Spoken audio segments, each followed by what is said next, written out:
Hello everyone, and welcome to the 9th Logelloop tutorial regarding inserts and effects in Logelloop. Let's start with inserts. Inserts, as the name implies, allow you to insert audio effects into the signal path. On inputs, you can insert up to 2 effects, and on tracks and effects channels, up to 4. To configure your effects, go to Preferences, and under the Audio Systems tab, click the Insert Slots page, where you can enable effect slots. When you check a box, this simply makes the slot available to load an effect.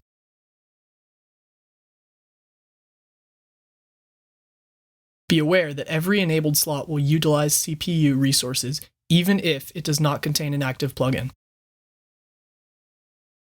If you don't need all the inserts, only select those that you do and leave the rest disabled. Back in the main window, you can see that the activated slots display an E with an arrow beside it. Click the arrow and a list of available effects will be displayed. Choose one from the list to load into the selected slot.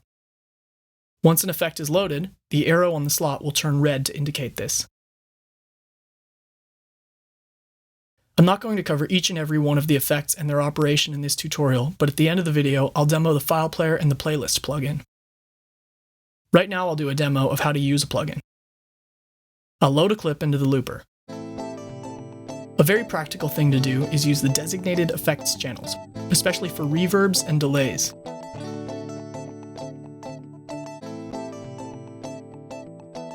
I'll load a reverb plugin with the swimming pool preset onto effects channel 1. And on the second channel, I'll put the delay plugin.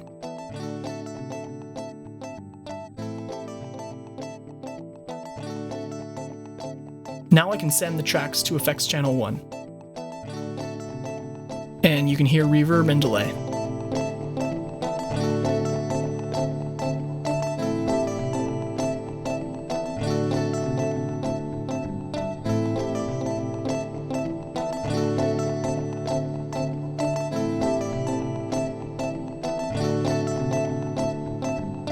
I can also add distortion on an insert.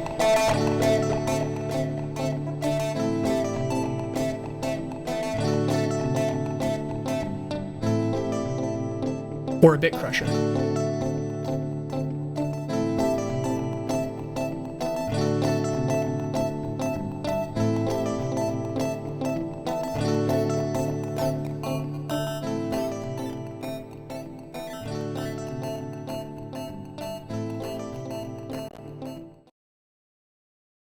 In Preferences, under the MIDI tab, you can configure your inserts to be controlled by MIDI device, note, or CC.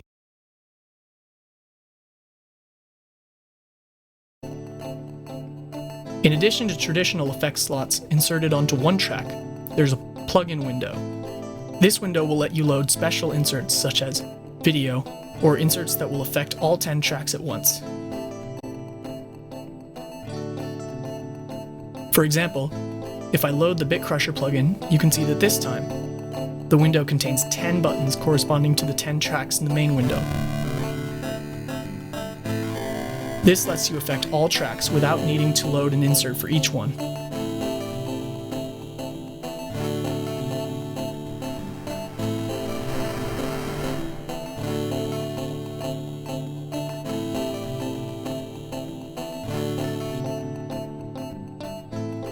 I'll also load a cutoff plugin, and you can see that it affects all 10 selected tracks.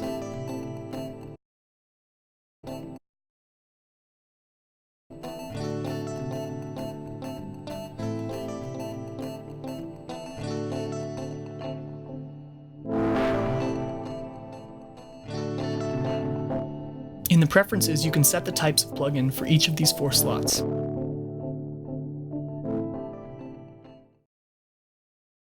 Now I'm going to show you 2 particular plugins, beginning with the file player. File Player is a file reader utility that can read WAVs, MP3s, AIFFs, or AACs.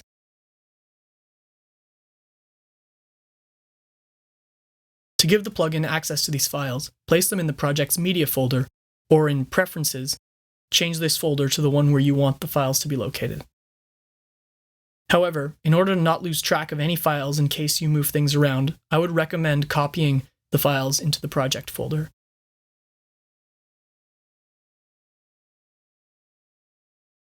In order for the files to become visible, I must refresh the list.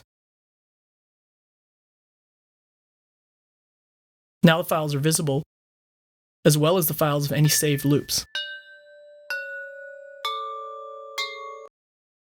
File Player lets you play the file, pause it, or loop it. Below this is the playhead. This window also displays the file length. You have the option to pitch shift by semitone or decimal, and a time stretch function to change the playback speed without changing the pitch.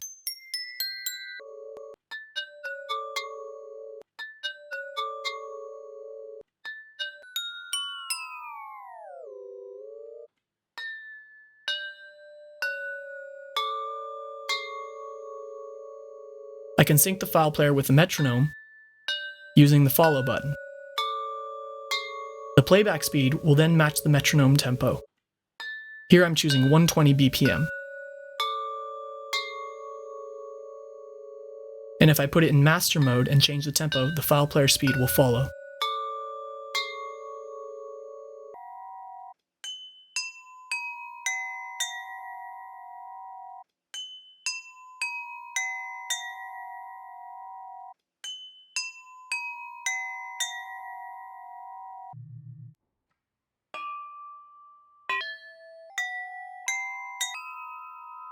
If I now change the reference tempo in the file player and enter the same value as the metronome, it will play at the same speed but for a different reference value.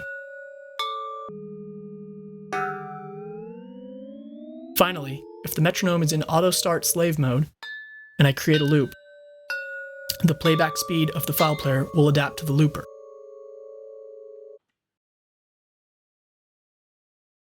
Now onto the playlist plugin. This plugin lets you create and play back a list of sound files. To create playlists, just click and drag audio files into the slots of the plugin window. Just as with the File Player plugin, I recommend that you use files in the Media folder.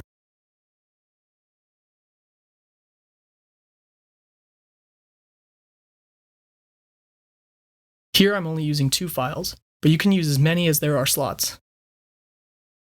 The plugin takes AIFFs, waves, and MP3s.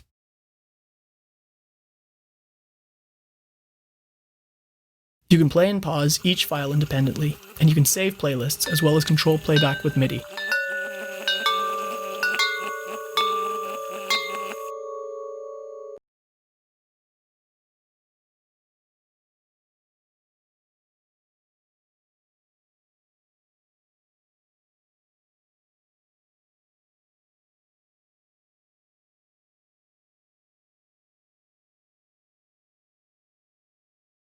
To do this, go to Preferences under the MIDI tab, and on the Control Inserts page, you can activate these commands, as well as select which insert contains the playlist plugin.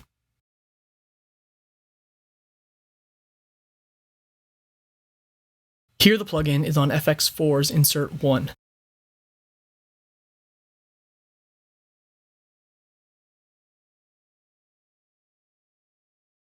Now as I play MIDI notes, the note received is displayed in the upper right corner. Now all I have to do is match the desired MIDI note with a file. I'll put C3 on the second slot, as well as D3 on the fifth.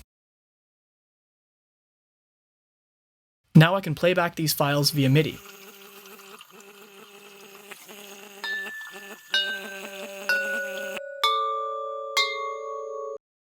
Finally, if you click the X next to the file, it will stop playing when you release the note.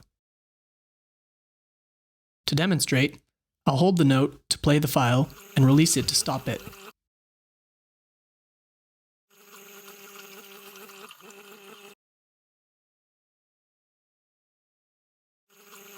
That's all for this tutorial.